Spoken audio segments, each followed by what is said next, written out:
and welcome back. In this model, we're going to be importing a document. Now, the link for this particular model is going to be placed in this video. Kindly click on it so you can access the documents that we're going to use for this particular module.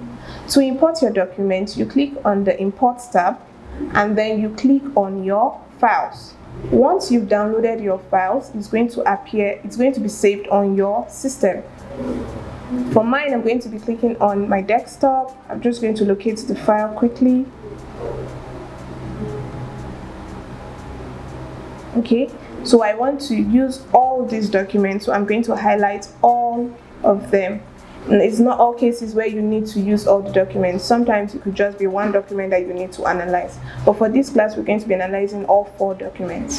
So once I've highlighted all of them, I click on Open.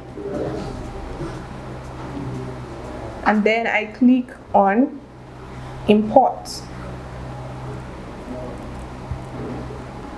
Okay, so now that my files have been imported, I'm just going to click on the first one so you can see what it looks like in my detail view. There you have it. So this is our document. This is the document we're going to be using to learn how to code using Nvivo. This is a transcript from an interview that was conducted in University of Ibadan. Okay, but this is what we're going to use for this class. In our next video, we're going to be learning how to code. We're going to be practicing coding using these documents that we have imported. Thank you.